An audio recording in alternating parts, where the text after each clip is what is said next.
Welcome to my YouTube channel, and in today's video we are going to be looking at how to insert um, um, a spreadsheet data, so from a CSV file inside of a relational database. So we'll be inserting it into MySQL. So first of all, we would generate, because this is a dummy data, we're going to use Python, and we're going to use the faker library to generate this dummy data.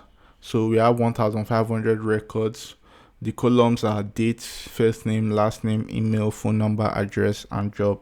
So we use faker to generate all these records. Then we'll save it to a file. Once we've done that, then we'll generate the query. We'll generate the query for the SQL query for inserting all the records, and finally we'll insert it inside the database. So the first step is to create a new project. So I've just opened my terminal right here, and inside my terminal I can do mkdir, and I'll call this CSV MySQL. So because that's what we are working with, so I've created the directory. So the next thing is I have Visual Studio Code installed, so I can use the command line code CSV. So this will open a blank Visual Studio Code text editor. So once I've opened my text editor, I'm going to create a new terminal. So since we will be working with Python, the first thing I always like to do is to set up a virtual environment. So you can always skip this step. So I'm going to do python-m, but it's actually a very simple step, venv.venv.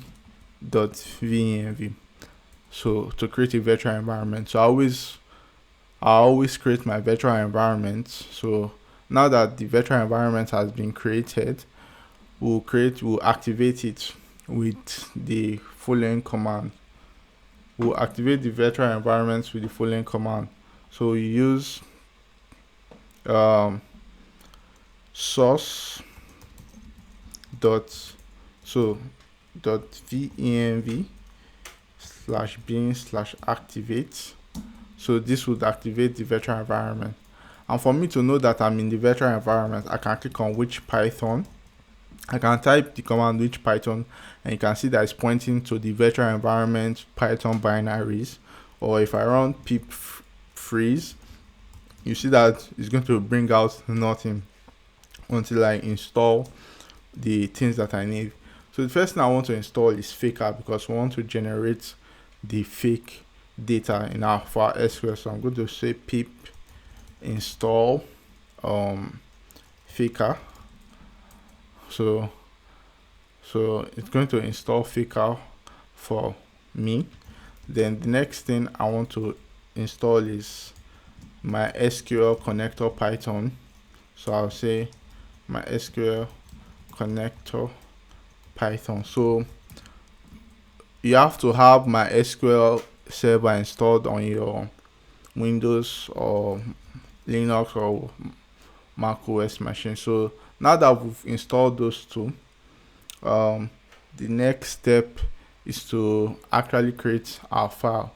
So the first file we're going to create is going to be called datagen.py, because we want to generate the CSV data. So I'm going to create a quote here just describing what this does as it generates dummy data. So before I proceed further, I want to set up first of all, let me try this. If I say from faker import faker, you see that I'm getting the yellow squiggly underline because Visual Studio Code does not recognize our Python virtual environment. And for me to do that, I can just go to the bottom left of the screen and click on this place and select the recommended here, and it would change. So then I'm going to initialize faker by initializing faker class. So the next thing will be to create a list, and the first item in the list will be the heading of the CSV file. So I'll say data, first name, last name, email, phone, address, then job. So I'm going to close this off with a new line. So I'm going to close it off with a new line character. So the first line would always be the column heading. Then now for the data that I want to generate, I can say for underscore in range, I'll say 1500, or I'll say 2500. The more the merrier. So 2500 records. So the underscore means that we are not going to be using the variable anymore. So if I say first name, so I'm going to call the fake dot first name. So I'll call it fake dot first name. So I'll do the same thing for last name. So fake dot last name. So I think I made a mistake here. Instead of date, I called it data. So it's supposed to be date. So the next step is email. So we do fake dot email. After that we have phone. That's their phone number. So we'll do fake dot phone number. So all these are going to be, so it's going to be generating random data for us. So address, we're going to have fake dot address. Then we're going to have date. So we'll do fake dot date time. So we're going to store it in a date time. Then we'll do job. Finally job, we'll say fake dot job. So now that we've generated all the fake data, so I can show you how the faker works. So if, let's say, before I run this right here, I'll just comment this out. Okay, I'll just comment this. Okay, hold on. So if, let's say, I get rid of this first for now, and I say print fake dot, I'll say for underscore in range fake dot, for underscore in range 10, I'll say print fake dot name, and I save this. If I were to run this right here, you see that it's going to give us 10 different random names. So that's what I'm talking about. So I'm going to go back to the previous work that I'm using. So that's where it's getting these random values. So I'm going to create a row. So I'm going to say data.append. So I'm going to be appending each line. So I'm going to use an F string. So the first one is dates, because you have the date as the first column. So we'll have dates, So using f string, first name, comma, last name, comma, then we have phone, then we have address, then we have address, and we have job.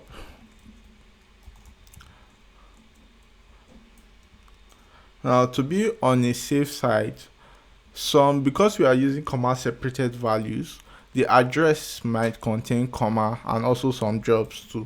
So I'm just going to put it around a double curly bracket so that it would not affect the mess up the CSV file. So now we have a list. Now that we have a list, we can now create the CSV file for the records. So using with keyword, so we'll say with open. So I'll say profile data.csv. So it's going to be a comma separate value. Then we'll open it for write mode. So I'll say as file. Then okay, so now for me to write this file, I can say for line in data, and I can now say file. I can say file dot write. Okay, I can say file dot write. I can say file dot write line, right? So this would write all the lines inside of the file, which is nice.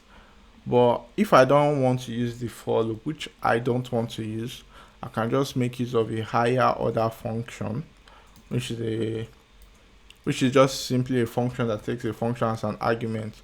So the first thing is to call the list function, because when I'm using the higher order function, it's going to return a generator object. So I'll say filter. So I'll say filter, then I'll pass in my lambda function, and I'll say each line.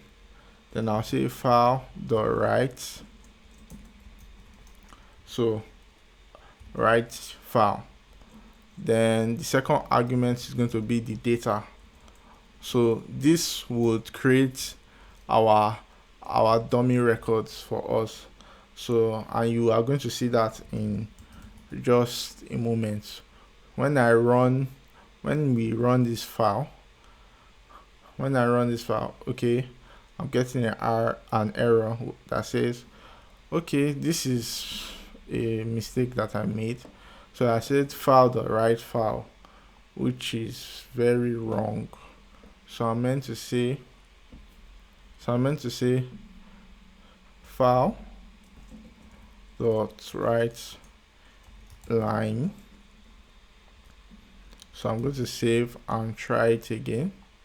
So when I try it, you can see that I have profile data.csv. So if I click on it, you can see the data is already here. So now we have the data. If I were to say reveal in Finder, and I were to open this in, open this in a spreadsheet package, so that we can see how the data is in the rows and in the columns. So I'll show you what it's like. So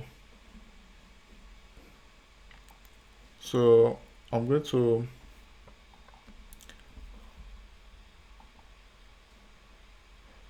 show you. So I'm going to show you what it's like. So this is how the data looks like right now.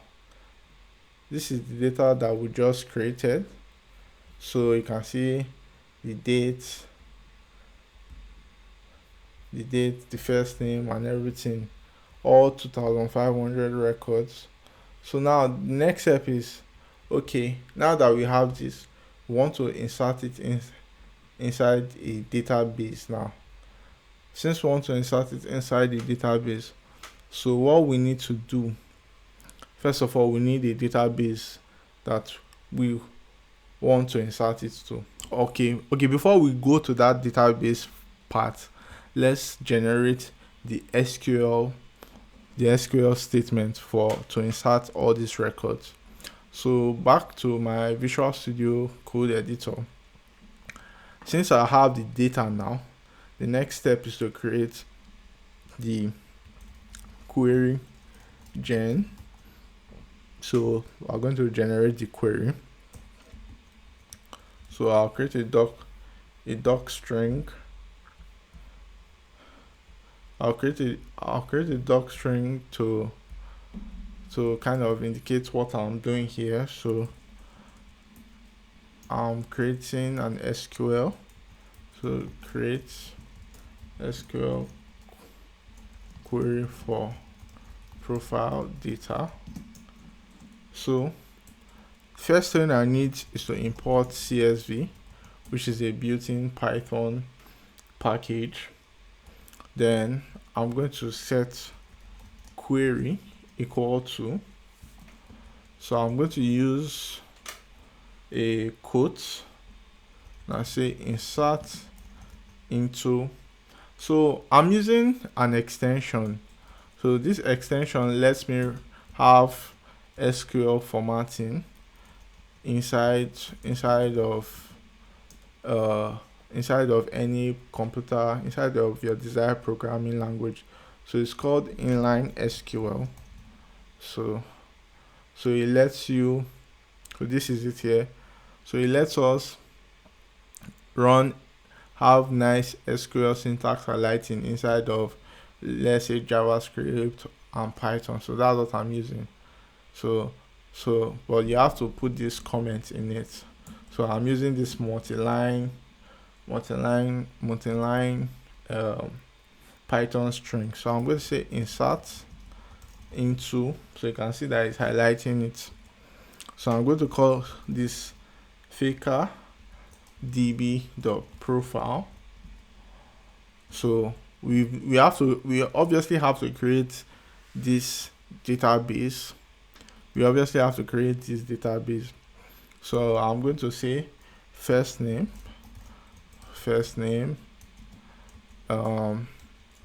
last name, email, phone,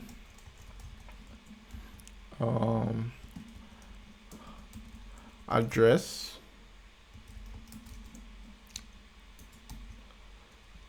job, then finally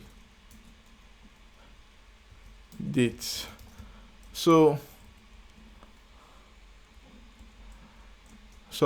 I'm not, this is supposed to be backward tick. They are not, it's not necessary, but I just like to put them in.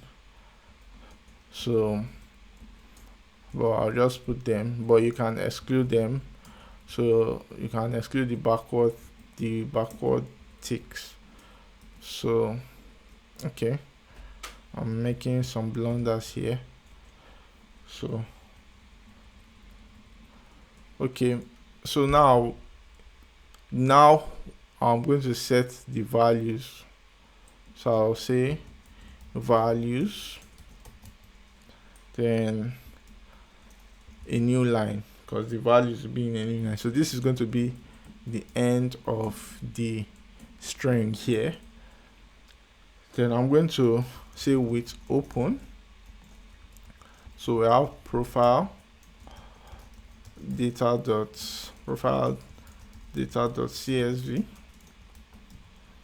So this time around we have read.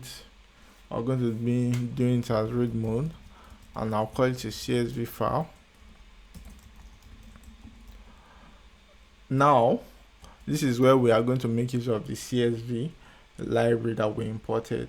So I'll create a reader variable and say CSV the reader.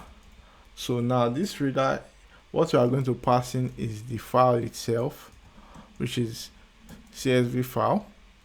Then we'll specify the delimiter. The delimiter is what we are using, the character that is used for separating each value, and in our own case we are using a comma. Some people might use semicolon, but comma for this case, comma is nice. So we're going to, for row in reader, we're going to loop through the reader. So I'll say if reader the line number, so because as you're looping through it's counting. So I'll say if reader dot line number equals to 1, that means if it's the head of the file, then we'll just continue. And continue just simply means to skip the iteration, so I'll move on to the next one. So skip iteration, so to move to the next one. So now in the next one, now I'm going to create a row variable, and I'm going to use a higher order function instead of a for loop, so it's faster and makes the code look cleaner. So this time around I'm going to use map and create a lambda function, and I'll pass in text. Don't worry, I'll explain what's going on very soon. I'll say text.replace. So I'll put a quote, a single quote here, and I'll replace it with a double quote. So while replacing any single quotes in any of the rows or in any of the values in our profile data, we want to replace it with double quote. If we don't do that, MySQL will raise an error when encountering a value that has a quote in it.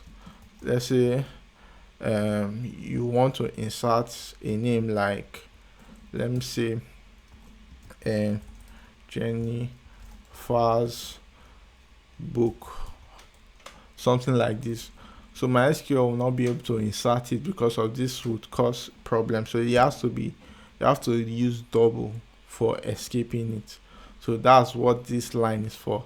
So the map is doing the iteration for us for each of the texts and copying it into a new list for us. So that's essentially what this function does. So now that we've done that, now is to actually get the values from it. So I'll say we're getting the date, first name, last name, email, phone, address, job. So all the values coming from if I go back, coming from the profile data.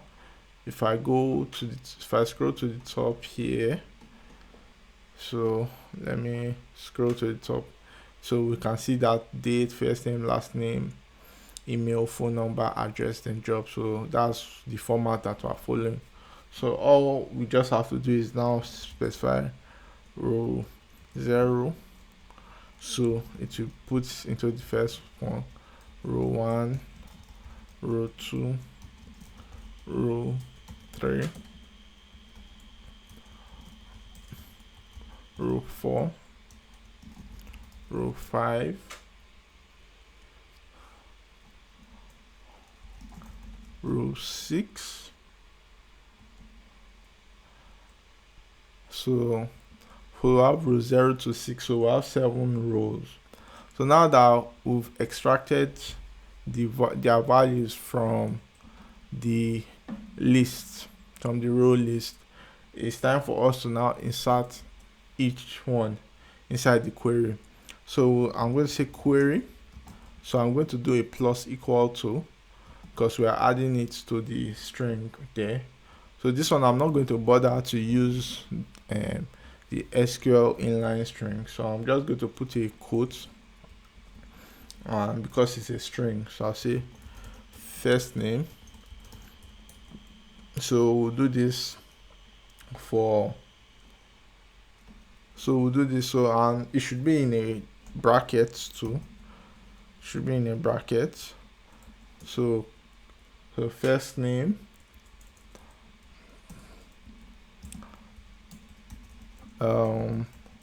last name, comma, phone, comma. So this should be in a quote too. So I'm supposed to put everything in quote because they are all strings, or they are all meant to be strings. So first name, last name. So this is not phone, this should be email. Then this should be phone. So it has to be in the same order as it is here. Last name, email, phone. Then we have address,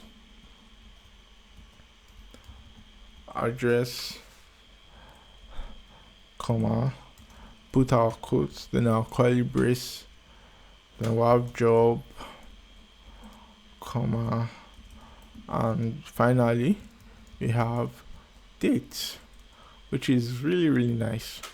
So this is going to be it. So because there's going to be multiple rows, I'm going to add a comma here and the new line. I'll add a comma and the new line and save it. So that's that for the query. So now we have the query string. So the next is to actually create the file. So I'll come down and say with open. So I'll call this I'll call it profile.sql. So that's what I'll call it. I'll call it profile.sql, and it's going to be in write mode, and I'll call it as file. Then I'm going to say file the write, and I'll say query. Now I'm going to remove the last two characters, which is the comma and the new line, because I don't want them anymore since it's the last row. So I can just do -2.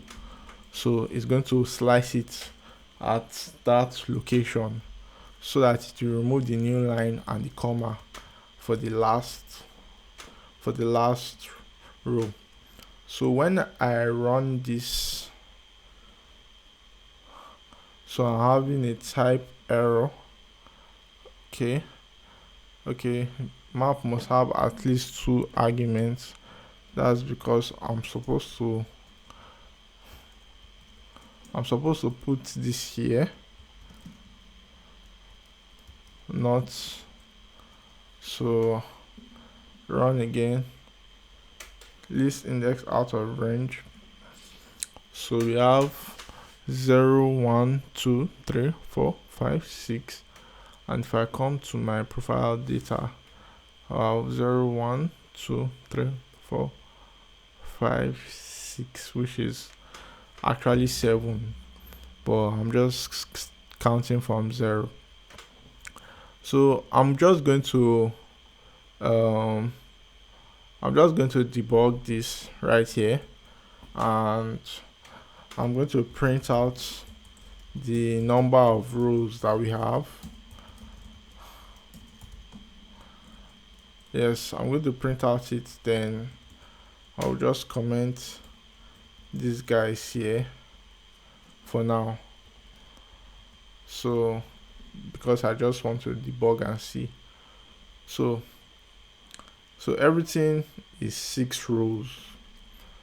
There is no 7 rows. So if I go back to my data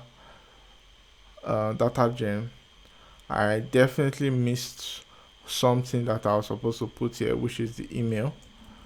So I'm supposed to add the email here. So that's why it's printing. So if I reload again, if I play this again, let me clear. So let me generate the data again. So I'm going to play this to generate the data, then I'll come back to my query generate and I'm going to run this. So it's now showing us 7, which is exactly what we want, which is exactly what we wanted. So I'm going to come here now and get rid of this. So I'll get rid of this, and so I'm going to try and run this again, and let's see what it's going to give us. So when I run this, so you can see that we have the profile.sql. So if I click on this now, so you can see that it has created the SQL file and you can see all the data. Now you can take this to a server and you can keep it there. You can slap it there on the server, or you can actually insert it yourself inside of a database. So I'm going to be using my SQL as my database. So I'm just going to open my SQL workbench on my system. So I'll say workbench. So I'm going to be using my SQL.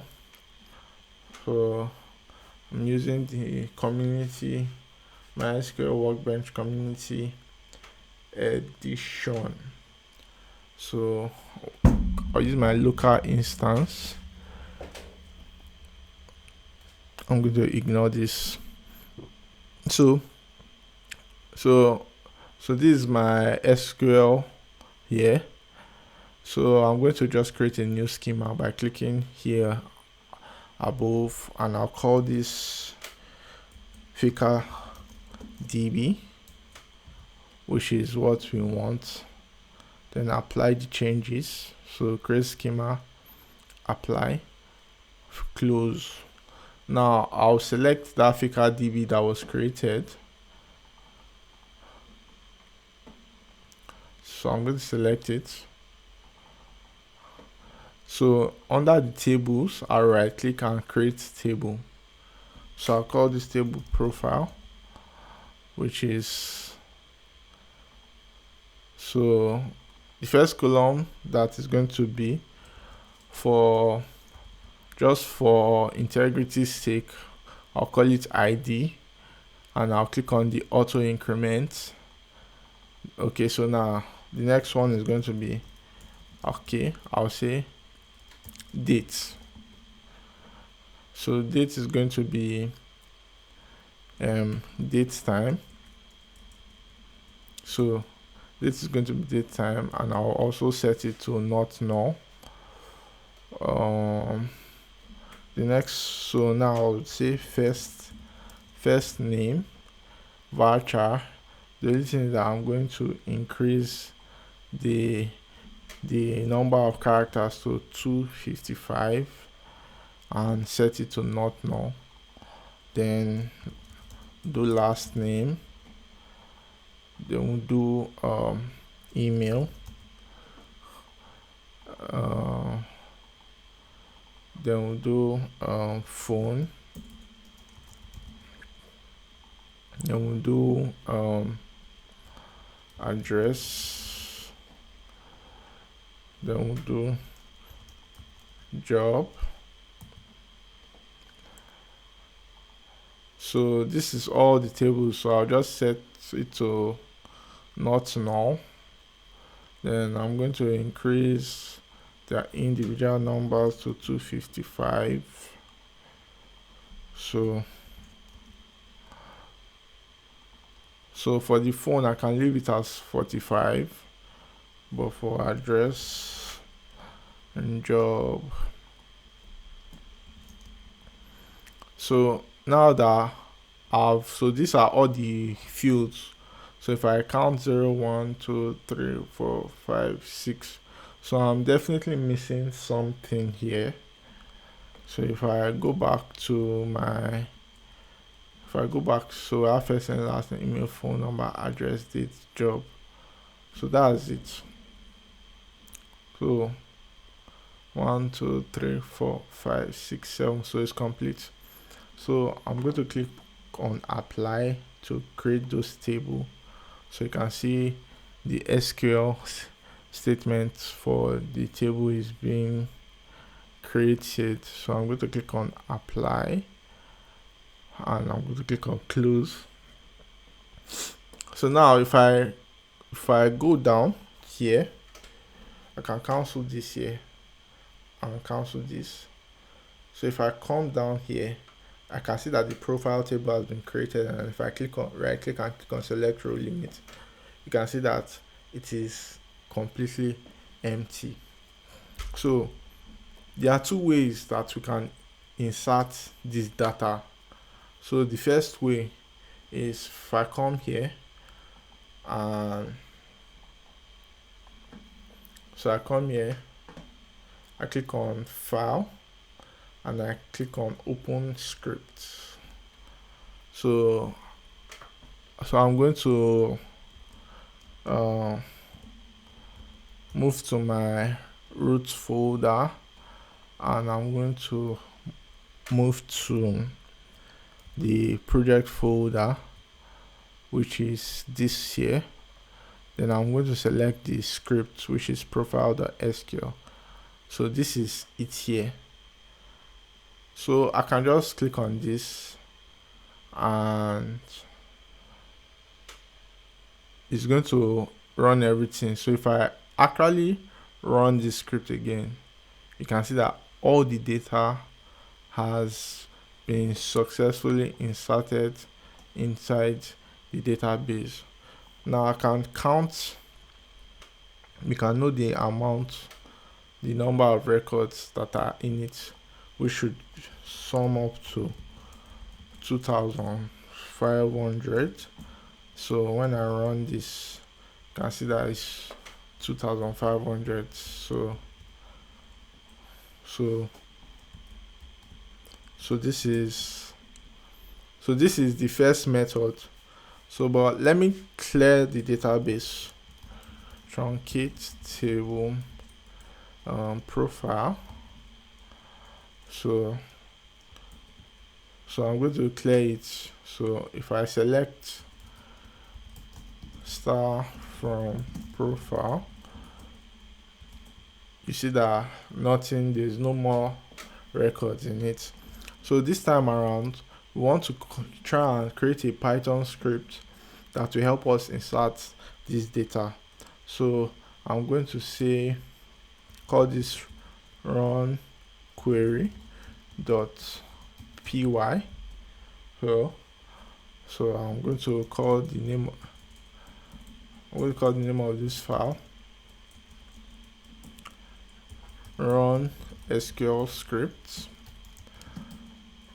So first thing I need to import is my SQL.connector. We installed it earlier in the video. I'll say from my SQL.connector import error code. Then we'll create a config object. So I'll have my user, which is my username, root, my password, my database password. So it's going to be empty because I'm not using a password, since I'm just hosting it on my computer. So then we'll have localhost, then the database, the name of the database that we want to connect to is going to be thicker db. Then finally we say raise on warnings is going to be true, set to true. So this is the config here. So now we're going to connect to the database. So I'm going to say cnx equal to MySQL connector.connect. So we're going to use the ** config. So it's going to unpack the dictionary. It's going to unpack the values and pass it to the connector function. So this will ensure that we are connected to our database. So I'm going to, once we've done that, we need to get the cursor, and that's going to be cnx.cursor. So the cursor is going to be a function. So the next step is to actually now run the code. So to run the code, I'm going to say with open. So I'll say with open. So profile.sql. So this time we want to read as SQL file. So I'm going to say cursor.execute. So and we're going to say SQL file.read. So we're going to read the data. Then once you are done executing the SQL file, we can say connection.commit. So this will ensure that these changes are saved in the database, and we can now say connection.close and finally close the database. So when we run this function here and when I run it, nothing happens. But if we go back to the MySQL workbench and we run, you can see that the data has been updated. So this is how you can insert large amounts of CSV data inside of a MySQL database, or you can use any database of your choice. So if you like this video, make sure to like, comment. If there's anything that you like to add on, you can always comment, or you can always comment on the video. So thank you for watching. If you stay to the end, I'll see you next time.